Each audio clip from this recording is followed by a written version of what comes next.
Et bonjour à tous et bienvenue sur RN Crypto. Aujourd'hui, on va se faire un petit récap et tuto des sites et outils gratuits, 100% gratuits et nécessaires pour naviguer dans l'univers des cryptos et surtout pendant le bull run.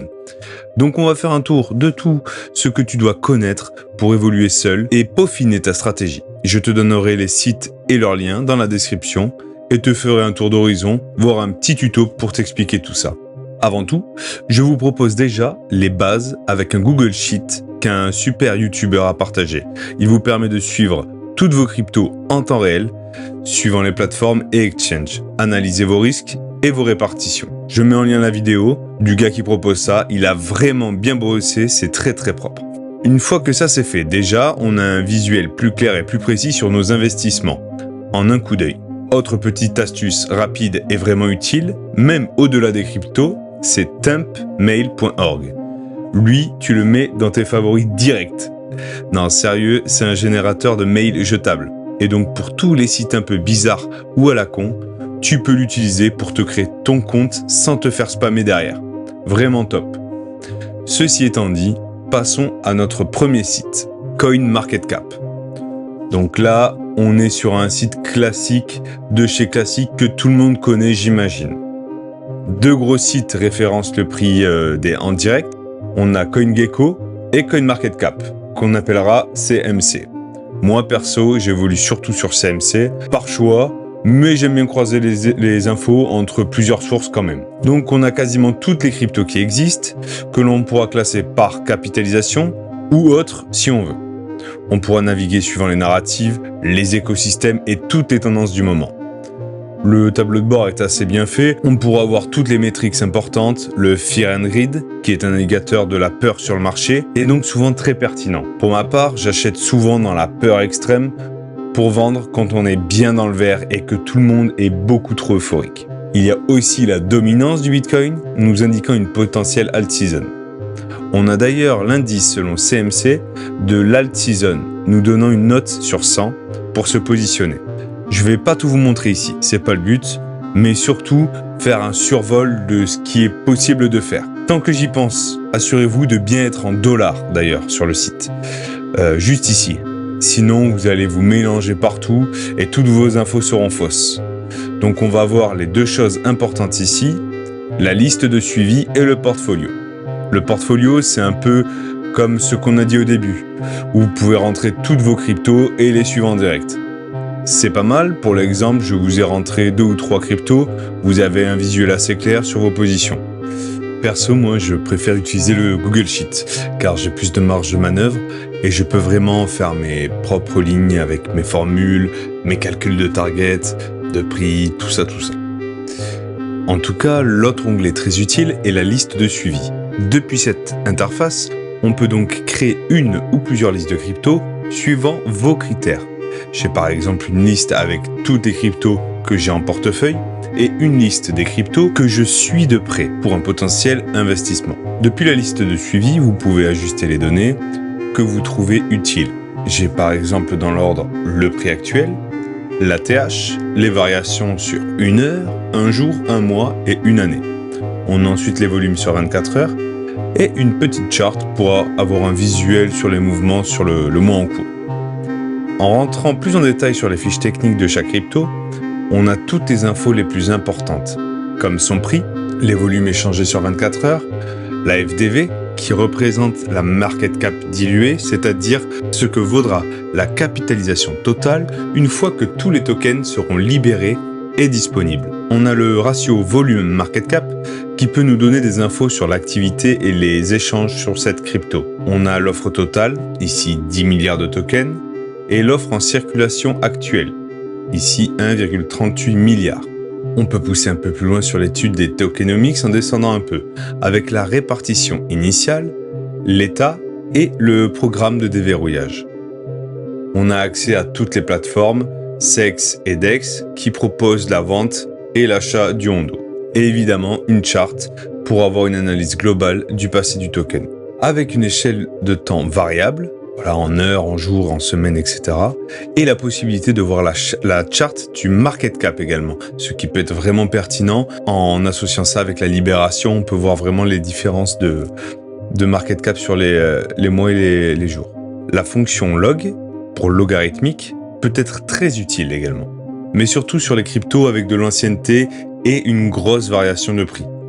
Comme le Bitcoin par exemple, qui passe de quelques centimes à 100 000 $ en quelques années. Évidemment, d'autres infos apparaissent, comme les actualités du projet, le sentiment de la communauté, le site internet, etc., etc. En restant dans l'univers CoinMarketCap, j'utilise également le site MarketCap-Off, qui est vraiment cool pour comparer deux cryptos entre elles. Donc c'est très simple. On entre la crypto A, par exemple IO.net, et la crypto B, on va dire Render. Il serait plus pertinent de comparer deux cryptos similaires ou dans la même narrative pour avoir un résultat cohérent. Si vous comparez le dernier meme coin et le Bitcoin, ça ne sert pas à grand chose. Vous pouvez donc voir le prix et le multiple que ferait IO.net s'il se capitalisait autant que le Render aujourd'hui et à son ATH. Donc évidemment, attention, c'est uniquement pour se faire une idée et de pourquoi pas nous indiquer des targets de vente. Mais ça reste une comparaison sur des chiffres bruts et non pas une étude réelle des fondamentaux et tout ce qui tourne autour du projet. Pour avoir une idée précise et long terme d'un projet, il faut suivre son actualité. Et pour ça, on peut se rendre sur des sites d'actualité crypto vraiment top. Autre que vos youtubeurs préférés, plusieurs sites proposent des articles et infos quotidiennement. Connaître l'actualité crypto est primordial pour anticiper les mouvements. Évidemment, il y a X, anciennement Twitter, mais attention à bien sélectionner vos sources, car ça peut vite partir dans tous les sens. En tout cas, en site d'actualité français, j'utilise surtout Cointelegraph et Coin Academy. J'utilise surtout Cointelegraph et Coin Academy, tous deux très intéressants et avec des journalistes de très grande qualité. Pour les infos internationales et les agendas économiques, j'utilise Bourse Direct. J'y passe pas des heures, mais ça permet d'avoir une vision sur les prochaines dates clés. Comme les indices américains, les taux de chômage, tous ces trucs-là qui ont un impact sur les bourses de manière générale et par ricochet généralement sur la crypto-monnaie. Ça nous permet de jauger et d'anticiper ces mouvements-là et surtout de pas se précipiter. Et oui, parce que les cryptos, ça va très vite. Et on ne doit surtout pas réagir sous l'émotion. Donc c'est toujours bien de prendre du recul et de ne pas être tous les jours, toute la journée, sur des charts et des analyses. Un site permet d'avoir une vision différente de ces schémas-là, tout en étant précis et efficace. Crypto Bubble. Bon, quand on le voit comme ça, franchement, on dirait un vieux jeu vidéo pas terrible.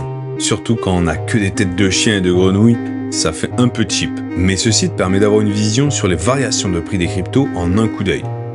Plus la bulle est grosse, plus le pourcentage est fort. Vert en positif, rouge en négatif. On a le top 1000, 100 par 100. Sur une heure, sur un jour, un mois ou un an. Vraiment pratique pour voir les tendances du moment ou si une crypto sort du lot ponctuellement. CoinGlass et CoinHank. Bon alors là, ça devient un peu plus technique. On va parler de CoinGlass et CoinHank, qui nous donnent plein d'outils d'analyse vraiment pas mal avec beaucoup de précision, comme le ratio long-short pour voir la dynamique générale du marché, les volumes que j'utilise énormément et qui sont vraiment précis, la Rainbow Chart qui peut vraiment nous aider pour se situer dans le cycle, surtout concernant le Bitcoin, pour vendre, acheter, se positionner, attendre, ne rien faire. Enfin, cette charte est vraiment top. Et la heatmap, des liquidations. Pour faire simple, plus la couleur est foncée, plus il y a de la liquidité à aller chercher. Et donc, à plus ou moins court terme, le marché poussera dans ce sens pour aller avaler cette liquidité. Cela concerne surtout les positions en short et en long lorsqu'on fait du trading. Quand on parie à la hausse ou à la baisse, on crée des zones de liquidité, comme celle-ci, opposées à notre pari. Le marché cherche à nous faire perdre et donc à aller chercher ces zones de liquidité. CoinGlass se focalisera surtout sur le Bitcoin et tous les outils de trading associés, alors que CoinHank sera un peu plus généraliste.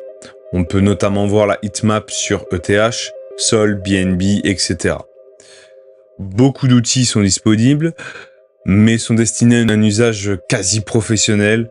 N'hésitez pas à me le remonter en commentaire si vous voulez, je pourrais en faire une vidéo dédiée. Dans ce format, on survole vraiment les outils à connaître. Pour l'usage de 90% des gens, ça suffit largement. Token Unlock. Les tokenomics d'un projet sont fondamentales, pour que sa crypto s'apprécie dans le temps. Déjà, grossièrement, rappelons ce que c'est. La tokenomics, c'est l'étude et la gestion de l'économie d'un token. Elle explique comment le token est créé, distribué, utilisé et ce qui détermine sa valeur. Donc les notions à surveiller. La création, c'est-à-dire combien de tokens existent, y a-t-il une limite comme pour le Bitcoin, est-ce que c'est un proof of work, bref. La distribution, qui reçoit les tokens au départ? Les créateurs, les investisseurs, les fameux VC, la communauté. L'utilité, à quoi sert le token? Acheter des services, participer à un projet ou juste spéculer comme un meme coin? Incitation. Comment les utilisateurs sont-ils encouragés à garder ou utiliser le token? Est-ce qu'il y a des récompenses de stacking, des potentiels airdrops, ce genre de choses? Bref, toutes ces infos se trouvent sur le site Token Unlock, qui référencie un bon paquet de crypto avec des fiches techniques claires et précises. Et depuis le dashboard, on peut voir toutes les prochaines libérations pour, pourquoi pas, établir une stratégie là-dessus. Après, il est toujours important de comprendre que le marché fait ce qu'on appelle un pricing, c'est-à-dire qu'il anticipe la libération de nouveaux tokens. Une nouvelle libération va forcément diluer la market cap et donc faire baisser le prix du token. La plupart des gens vendront avant cette période pour éviter cette perte, ce qui entraînera une nouvelle baisse, progressivement, ce qui fait ce pricing. Conclusion. Donc voilà, pour cette première partie sur les sites et outils gratuits à maîtriser pour gérer son bull run. Je vous sors la deuxième partie dans la semaine normalement. Ce sera un peu plus tuto sur les outils et indicateurs, notamment sur TradingView. Pensez à liker la vidéo, à vous abonner et à activer la petite cloche pour pas louper la partie 2. À bientôt, ciao.